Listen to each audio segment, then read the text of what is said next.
ओम नमः शिवाय। मैं हूं ज्योतिर्विद पंडित दीपक दुबे और उपस्थित हूं आपके साथ प्रश्नोत्तर कार्यक्रम लेकर के। प्रश्नोत्तर की श्रृंखला मैंने प्रारंभ की है और आज मैंने जो प्रश्न लिया है वो कई लोगों ने लिखा है, बार बार लोग लिखते भी रहते हैं, मेल भी आती है।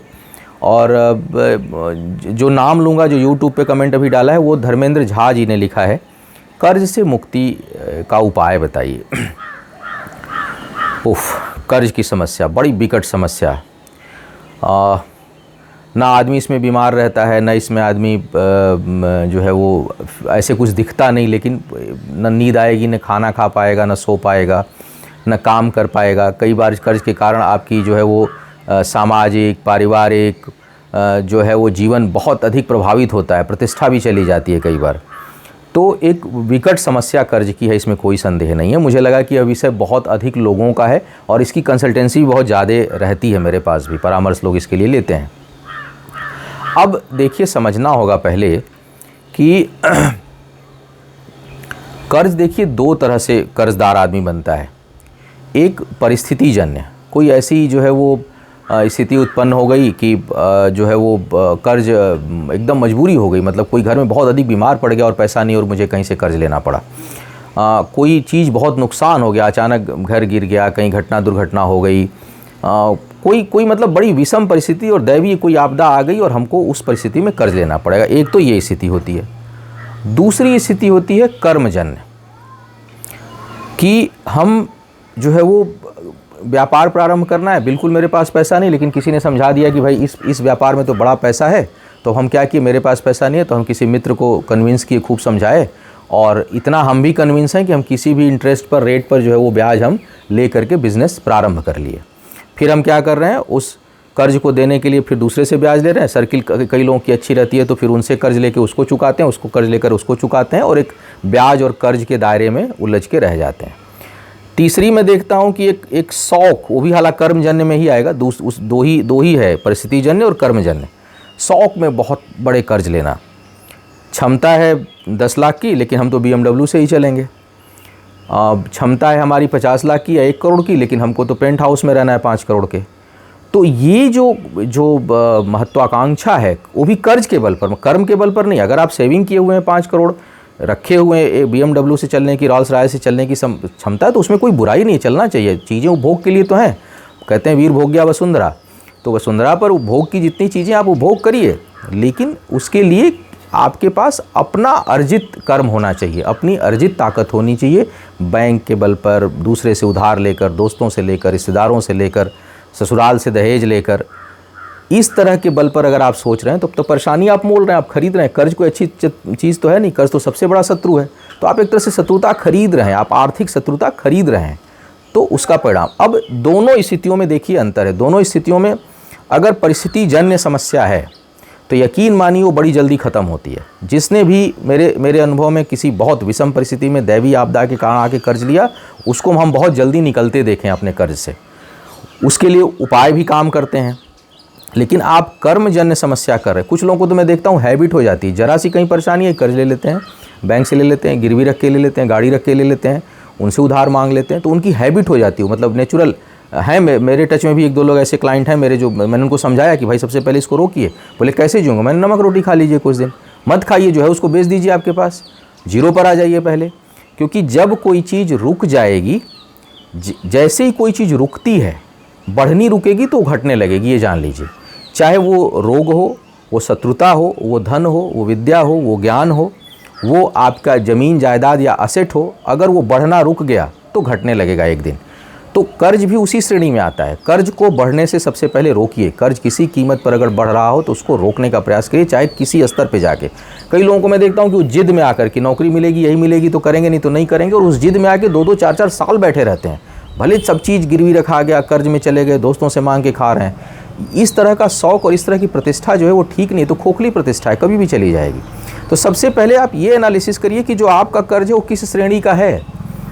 अगर वो परिस्थिति जन्य श्रेणी का है तो वो जल्दी जो है वो रिकवर होगा। अब उसके ज्योतिषीय कारण पर भी जाऊंगा, उपचार बताऊंगा, लेकिन पहले प्रैक्टिकल चीज़ों को समझिए।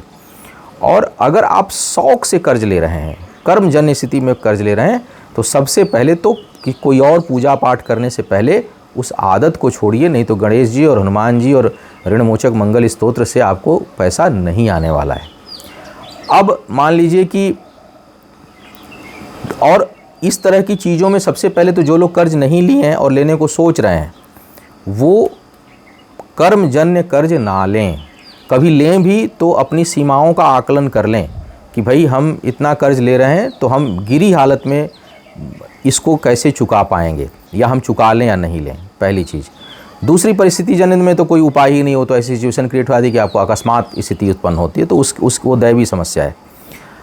दूसरी बात यह है कि अब अगर आप कोई बिजनेस कार्य व्यापार करने जा रहे हैं तो कुंडली से जाना जा सकता है कि कर्ज आपको सूट करेगा कि नहीं। कुछ लोगों को कर्ज सूट करता है, लोन लेंगे तो वो उससे उनको फ़ायदा हो जाता है, लेकिन बहुत रेयर कम्बिनेशन होता है। अधिकांश लोगों को कर्ज नुकसान करेगा। तो पहले तो हैबिट मत बनाइए, कर्मजन्य कर्ज लेने से बचिए।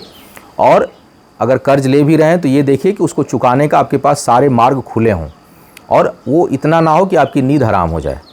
अब कुंडली में भी ऐसे योग होते हैं, कई तरह के ऐसे योग होते हैं कई बार कि हम साझेदारों से लोन लें तो हम उनको धोखा दे देंगे, करते हैं ऐसे लोग बहुत लोग, तो उनको सफल कह लीजिए, जो कह लीजिए, उनको लाभ हो गया।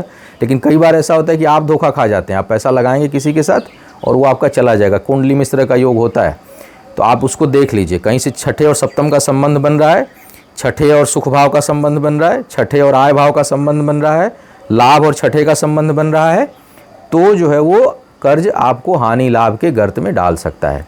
कई बार हम गोचर में कोई ग्रह ऐसा आया रहता है और उस समय हम कर्ज लेते हैं, जैसे मैं राशिफल में बोलता हूँ कि इस समय कर्ज लेने से बचिएगा।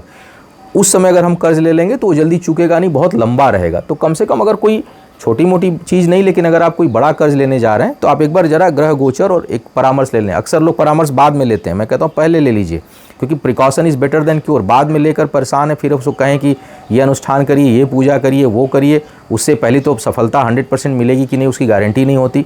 दूसरा ये है कि भाई उसमें बहुत सी चीज़ें मैटर करती हैं, तो आप उलझ जाते हैं। तो आप देख लीजिए कि भाई हमको कर्ज क्या मतलब लेना है, नहीं लेना है, लेना है तो कब लेना है, कितना लेना है, या बिल्कुल आवश्यकता नहीं है। तीसरी बात जो है, अब अगर कर्ज हो गया है, परिस्थितिजन कर्ज है, तो उपाय बता रहा हूँ आप करिए, बहुत राहत मिलेगा, बहुत राहत मिलती है।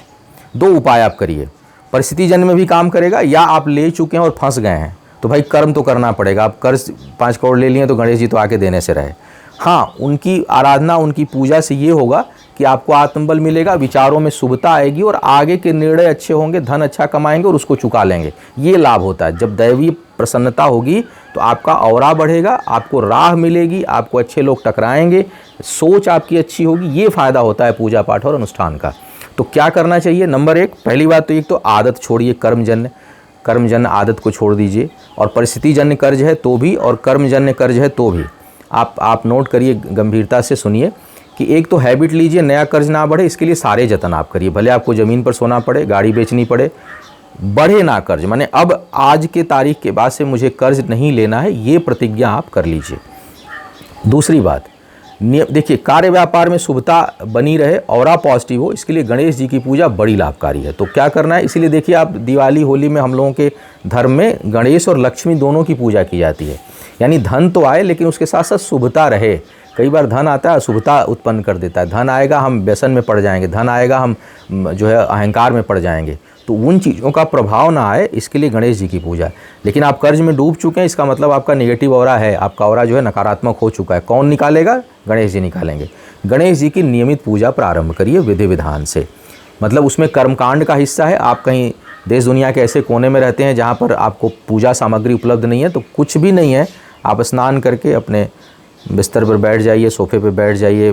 पूजा का घर है तो सबसे अच्छा, क्योंकि वहाँ साफ़ सुथरा होगा। और ध्यान से जो है वो गणेश जी की आराधना, थोड़ी देर उनका नाम जप, उनका मंत्र जप, उनका जैसे बीज मंत्र है ओम गंग, जो है वो गणेश जी का बीज मंत्र है, तो ओम गंग गणपतये नमः 108 बार कर लीजिए इस फटिक के माले पर। और उनका जो है उनकी स्तुति कर लीजिए, उनका कोई श्लोक से उनका ध्यान कर लीजिए। करके गणेश जी की नियमित पूजा करिए। अगर संभव है मिल जाए तो हरी दूब, मोतीचूर के लड्डू, ये सब चढ़ाना उनको बड़ा लाभकारी होता है। पान का पत्ता, सिंदूर, ये सब बड़ा शुभ है। इलायची, ये गणेश जी को अर्पित करके, और विशेष करके बुधवार के दिन अगर आप करते हैं तो वो और लाभकारी होगा और राहत देने वाला होगा। नंबर 1 ये तो शुभता और ऑरा क्रिएट करेगा और आगे का रास्ता खोलेगा।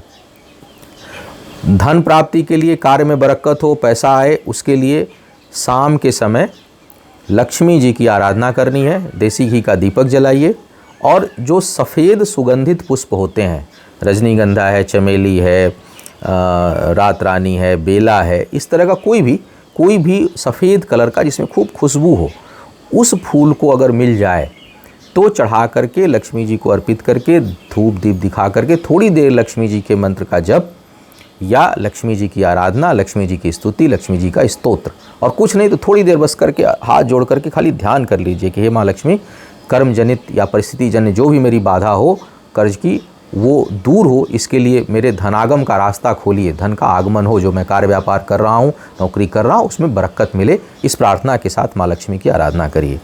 तीसरा, कर्ज मुक्ति के लिए ऋण मोचक मंगल स्तोत्र बहुत बढ़िया है। आप उसका नियमित पाठ करें, 108 बार कर सकते हैं 108 बार करिए, 11 बार कर सकते हैं 11 बार करिए, और अगर समर्थ हैं अनुष्ठान इत्यादि कराने में तो उसका अनुष्ठान करा डालिए, ताकि वो जो है वो तो ये 3 उपचार जो है आप करें। लेकिन हाँ, ध्यान रखिए कर्ज लेना पहले बंद करिए और भविष्य में कर्ज ना लें इसके बारे में सोचिए, और उसके साथ इन उपचारों को अगर आप करते हैं नियमित रूप से तो आप देखेंगे कि हाँ, 1-2 चीज़ें और बता दूं, जैसे लक्ष्मी जी की आराधना करनी है तो अगर कमलगट्टे का माला मिल जाए तो बहुत अच्छा है। मंत्र है उनका ओम श्रीं ह्रीं श्रीं कमले कमलालय प्रसीद प्रसीद श्रीं ह्रीं श्रीं ओम महालक्ष्मी नमः। तो इसका लेकर के आप कमलगट्टे के माले पे जप कर लीजिए, नहीं हो तो स्फटिक पे कर सकते हैं, कुछ भी नहीं हो तो रुद्राक्ष पे किसी का भी जप किया जा सकता है। गणेश जी के लिए भी स्फटिक सर्वोत्तम है और उसके बाद जो है वो रुद्राक्ष है, और कुछ भी नहीं है तो मैं तो हमेशा कहता हूँ कि आदि गुरु शंकराचार्य ने मानस पूजा लिख दी है। आँख बंद करिए, जो भी मूर्ति, जो भी ध्यान में उनका चित्र देवी भगवती का या हनुमान जी का या गणेश जी का जिसकी आराधना कर रहे हैं उस देवता का आए, उसको लीजिए, हाथ जोड़िए और आराधना मन ही मन मानसिक जाप कर डालिए। किसी चीज़ की आवश्यकता नहीं, बहुत ज़्यादा प्रभावशाली है, जान लीजिएगा। वो धूप दीप चंदन और सिंदूर लगाने से ज़्यादा प्रभावशाली है ध्यान करना, तो वो आप ध्यान करिए। और कुंडली में अगर कोई ग्रह बहुत ख़राब है, अब भाई जैसे मैंने कहा कि कार्यों में बाधा, भाग्य खराब है, दशमेश खराब है, आय स्थान पर कोई ग्रहण योग बन रहा है, तो उन चीज़ों पर भी थोड़ा नियंत्रण आपको करना पड़ेगा, उस पर भी ध्यान देना पड़ेगा। लेकिन अगर जो केवल कर्ज की समस्या, चूँकि एक व्यापक, हर चीज़ के पीछे बहुत कारण होते हैं, व्यापक प्रश्न था और इसीलिए इसका मैंने व्यापकता से उत्तर दिया कि चाहे किसी भी चीज़ का प्रभाव हो वो धीरे धीरे आपका कम होगा। उम्मीद है सबसे पहले कर्ज लेने से बचेंगे, कर्मजन्य कर्ज बिल्कुल नहीं लेंगे। दूसरा, अगर अब ले चुके हैं तो इस तरह से उसका उपाय करिए और कर्ज लेने से अपने आप को आगे रोकिए। उम्मीद करूँगा कि भगवान की कृपा होगी, भगवान शिव की, तो बहुत जल्द आप अपनी समस्या से आगे निकलेंगे। और हाँ, जीवन में किसी एक चीज़ पर मत रहिए कि ये होगा तभी ये करेंगे। हाँ, हमें गलत कार्य नहीं करने हैं, लेकिन सही कार्य के भी तो 1000 रास्ते हैं, 1000 सही काम है, उसमें से कोई काम सेलेक्ट करके आप कर्म प्रारंभ करिए। ईश्वर ने चाहा तो ज़रूर आप अपनी समस्या से मुक्त होंगे। आपका आने वाला समय, हाँ, आपके मन में कोई प्रश्न हो, कोई ऐसा जो जन सामान्य का हो, सबके काम का हो, मुझे लिख भेजिए, प्रयास करूँगा प्रश्नोत्तर कार्यक्रम में उसको लेने के लिए। आज के लिए बस इतना ही। आपका आने वाला समय शुभ हो, आयु आरोग्य और ऐश्वर्य की वृद्धि हो। इन्हीं शुभकामनाओं के साथ आपसे विदा लूँगा। पुनः मुलाकात होगी किसी नए विषय पर, तब तक के लिए मुझे आज्ञा दीजिए। ओम नमः शिवाय।